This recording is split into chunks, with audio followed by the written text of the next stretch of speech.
So maybe it would make sense for us to do a couple takes of this on that. In the storm of that good day, and everything that is a It's gonna be all right.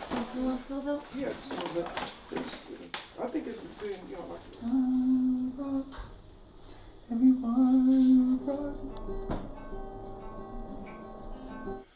Everyone who brought you in.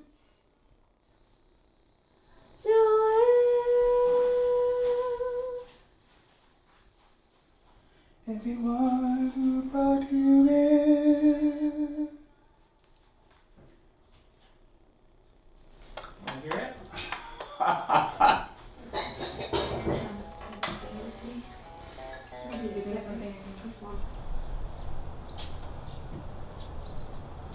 On my home and stone me way. Dare to say it, dare to say it. Please, just what do you need, babe?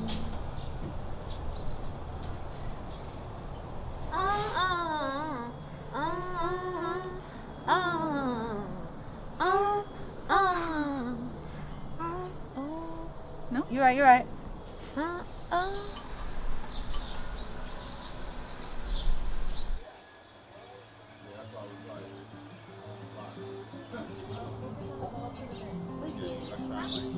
So you can see like the flow of everything that's coming and everything you just did.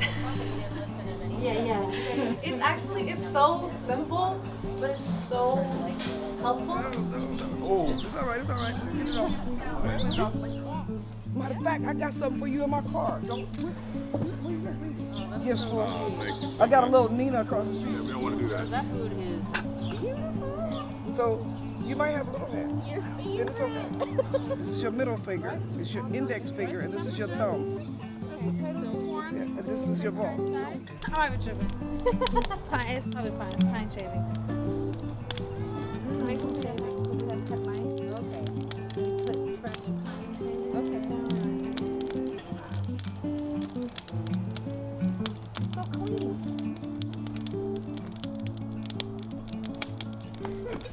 Wait, turn on. So.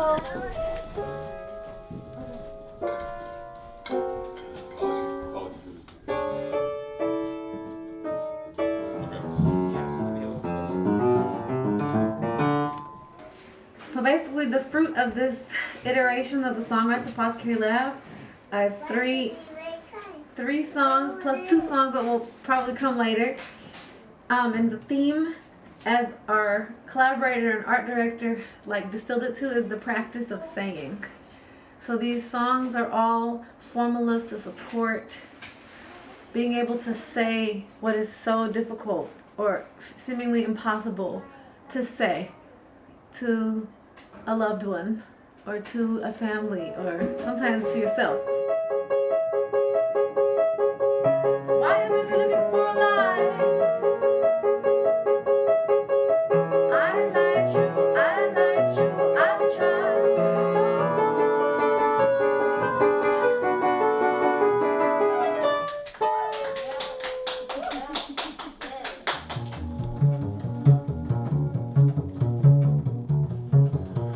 But it's like years away,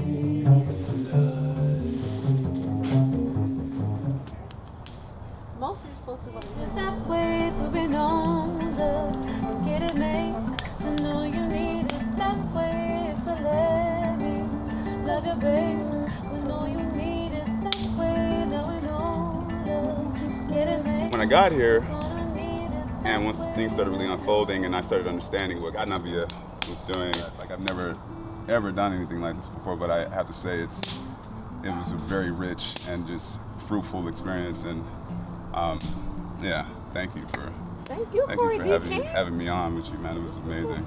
Talking about that a lot, actually, like how it's so different creating when you're in the presence of, like some auntie, uncle energy. It's really nourishing, Just for y'all to know, Ganavia is a brilliant scholar, musician, psychologist, being who is collaborating with us by researching in the fields that have to do with music and therapy and the mind. So once we clarified kind of what theme we wanted to write about, like what we wanted to offer the songs for, Ganavia went down the rabbit holes and brought up these, references from different fields of study or scholarship, and then we worked with those sort of guideposts or subtle maps to really inform how we made the songs and arranged the songs. The log, she's gonna put some more wood on the fire, but just stay where you are.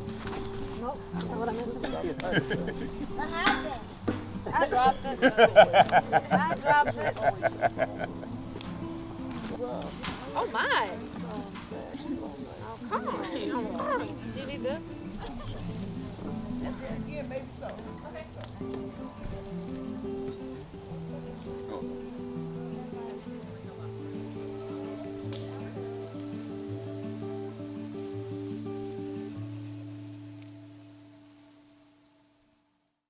So wow, that was incredible to see so many snippets of your creative life. Once again, I'm Charlie Brinkhurst Cuff, and I'm honoured to be joined by the beautiful community builder and musician Esperanza Spalding. Thank you so much for this offering and allowing us such a joyful glimpse into your world. Thank you. Thank you for inviting me and for making space for this theme. Thank you for creating this space, talking about curating community. I'm beaming into you from Portland, Oregon, and I always like to acknowledge that this is unceded land of the indigenous peoples of Oregon. Some of them are the Katlamet, the Clackamas, Tualatin, Multnomah, Willamette, among others, and I offer gratitude for how they've tended this land, and I'm committed to learn how to do reparation work through my life and residency here. To get into these questions, I was wondering if you could tell us a little bit more about the work you've been doing in Portland to build this beautiful sanctuary for artists of colour.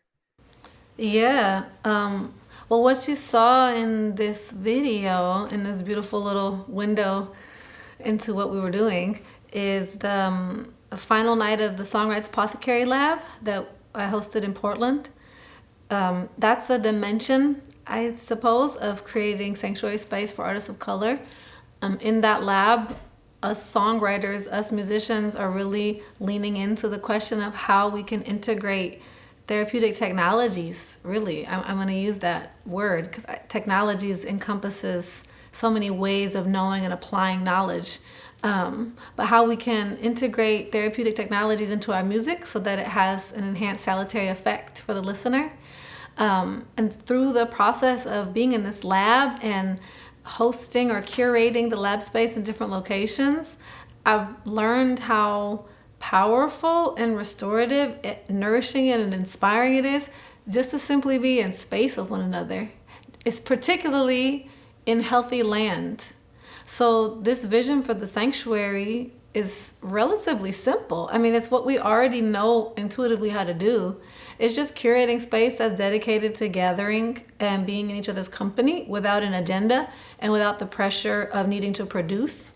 It's truly a space to be at ease and restore oneself in the company of others who are showing up with a similar intention. Sometimes that looks like creating. Sometimes that looks like jamming. Sometimes that looks like crying. Sometimes that looks like just being quiet and lying on the ground. Sometimes it looks like plotting how you're going to redesign the structure of your career so that you can be more in harmony with the forces of nature and the forces that sustain us.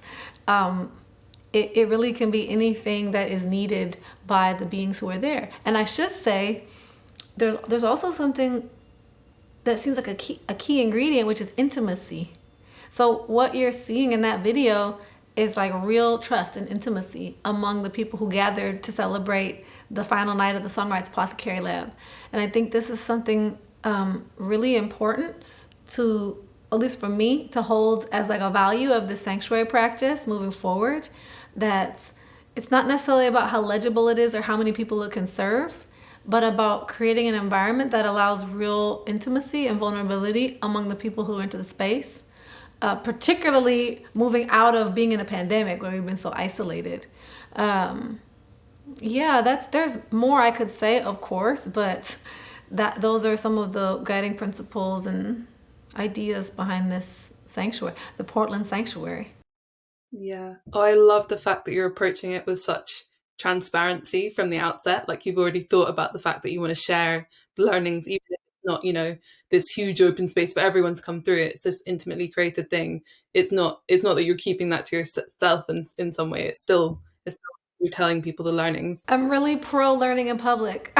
I'm very pro that. I feel that it's actually related to wellness because it means that we don't have to perform perfection. And a very dear friend and teacher and colleague and ally of mine, Bronte Velez, was naming that for so many of us, women of color, there's this pressure that you can't fail because it's oh my God, that's making me emotional. It took so much for us to arrive at any position of power or of impact that it feels like we cannot stumble, we cannot fail. We have to have all of the T's crossed and the I's dotted and gotta like show that we're ready and we're deserving and like we're here and we got it. And I think that that pressure is really devastating on the spirit, and it's really devastating on our capacity for imagining possibility. So part of what I hope to bring into this sanctuary building process is a kind of transparency that shows how much I don't know and how much we don't know as we are bravely, I want to say, building new structures that we don't have a prototype for. It's inevitable that we're going to make mistakes and we're going to like stumble and be like, "Ooh, I shouldn't have said it that way," or "I shouldn't have done it that way." And to let that be a part of the beauty, that's how I'm approaching it. And I hope to make the process very visible, like very transparent. Like, here's what worked and here's what didn't, so that other artists who might feel inspired or are similarly exploring this theme can have their own, iteration of it or practice of it that can support the needs of restoration for their intimate community. Yeah, amazing. I love that. Let's talk now a bit more explicitly about joy and what joy means to you in the context of creating space for community. Whew. It's inevitable. That's what I've learned. I've learned that we're joyful people. It makes me actually think of John de Conquer, the Zora Neale Hurston telling of that archetype, of that character, and the kind of joy that comes from needing a reason to laugh at the end of the workday if you are an enslaved Black person. And this like depth and dimension of joy and humor that is so fugitive, like in its depth and capacity to alchemize the suffering and the inescapable. And I think all of us who have African ancestry, particularly those who are the descendants of enslaved peoples in this part of the world, I think we've got some like deep down in their coding of this deep joy. It's so powerful. And when it's given space to just be and invited in, like when we just sit back and are with each other, it wells forward. Like, if anything, that's the common denominator. Like in any space that I find myself in with Black folks, there's this like this thing that comes from our lives, and I don't think it's ours. Like, I don't think we get to say we generated it in this lifetime. I think it's actually a part of our inheritance, that we have this alchemizing force that lives inside of us that shows itself when it's in the right company. You know what I mean? And I think of that when I think of Black joy, and I think of what a privilege, what a gift to have inherited that. I feel like it's my responsibility in this lifetime, like in this generation, to really revel in the joy that's been passed on to me through the impossible, through the insurmountable, through so much grotesque horror and brutality. That this joy was passed forward like an envelope that was read and carefully sealed again and sent on to the next, and then opened in the next generation and carefully sealed and sent on in the next. It's like it's our duty. It's our duty to let that out and bring it through fully in this era when we can, and we can be seen in it, and we can be seen in the power of that joy. Gorgeous. I think that's a really beautiful description, especially of the envelope. And I think we talk, or certainly I talk a lot about the inheritance of trauma, but definitely not enough about the inheritance of joy. So I love how you related that. Yes, yes, yes, yes. And something about, I do believe that it's an innate inheritance, and I also know that there are members of our community who have suffered so much or have been not invited into reveling in their joy that it doesn't feel available. Like it doesn't feel a part of their identity or way of communicating or connecting. So it also feels like the responsibility of modeling the joy and of bringing the joy into the room so that the joy itself can kind of activate the other joys, the resonance of joys and the beings of other people who maybe don't feel invited into making it legible, you know? I think that brings us neatly onto my final question, which is around some of your actual everyday practices around music, around sonic healing. How do they function as acts of joy for you in the everyday? Well, I shy away from the word healing because it means so many different things to so many people, and ultimately the healing comes from your life, you know. Any I believe that music that has an enhanced salutary effect, what it's doing is inviting you into deeper connection and proximity with your own capacity for resiliency. So the reason I call it the Songwrites Apothecary Lab is because I feel like it's placing with the right levity, that we're experimenting with ways we can offer support for your own innate capacity to restore and to find the calibration of resiliency most needed for whatever you're going through. And for me, now being in the practice of this lab, I find myself creating music for whatever I need in a moment. And I just think it's so hilarious that we all are carrying around this free medicine cabinet in ourselves. Like, even if you don't want to go sing in public, like, we all have music. We all have the capacity for music. Even if you're, physically unable to make sound with your vocal cords, you can make rhythm somewhere in your body. You can hear music in your head. We're just these, like, walking, emanating, resonant entities full of music. And it feels like the more we give ourselves permission to use it for our own resiliency, the more resiliency we will find in our days and in our lives. And that's been a great gift and generator of joy in my personal life. Esperanza, that was amazing. Thank you so much. What I've taken from that is that we are music and we are our own healing. So facts, facts on facts on facts on facts on facts on facts. Yes. So yeah, we really appreciate all of your beautiful work that you've shared here, and we cannot wait to support the project in Portland in whatever way that we can. You also have a special performance for us, which we're really excited for. And I've had a sneak preview as well, and I've been listening to it on repeat, as you know. Hey. So can you please introduce your song for us? Absolutely. This is Formula 4. I co-wrote it with Corey King, who was my musical collaborator in the Portland chapter of the Songwrites Apothecary Lab. And in that iteration, we were also supported by Gana Viadoresvami on research and Dr. Maricel Norris as our elder council guide person. So when we got into the Songwrites Apothecary Lab for the Portland chapter, our prompt was, what do we each need a song for? And we realized that we both wished we had a song to support us when we were struggling to say what we really need to say to a loved one. Like, it's that moment where you're like, ugh, and you think I'll just let it go. But you need to say it. So this was the song that grew out of that prompt and the research that we touched on out of that prompt as well. And it's for, it's to support you and remind you of what you have access to in those moments when you're struggling to just say what's on your heart. Okay, let's hear the performance. Thank you so much again, Esperanza.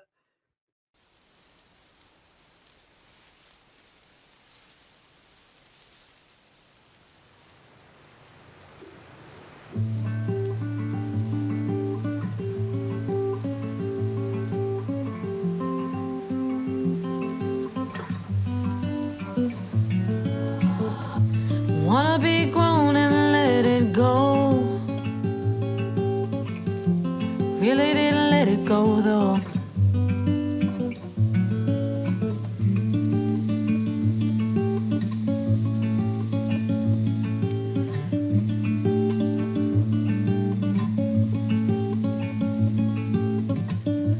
Now we gotta tiptoe around this hole. It's aching on the ground of my world. You know we all see and make believe.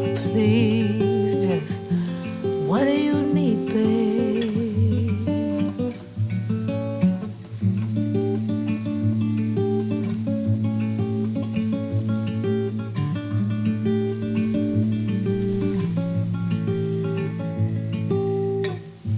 Dare to say it. Dare to say it. Dare to say it. Dare to say it. And though my home and stone may break, dare to say it. Dare to say it. I can't hold anymore.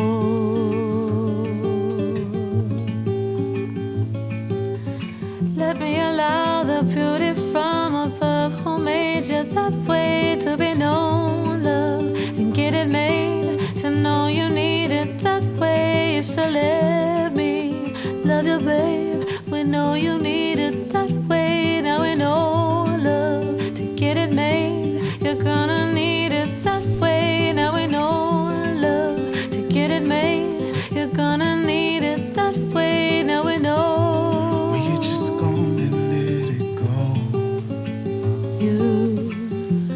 Tell it in the company of everyone who brought you in to carry that river on.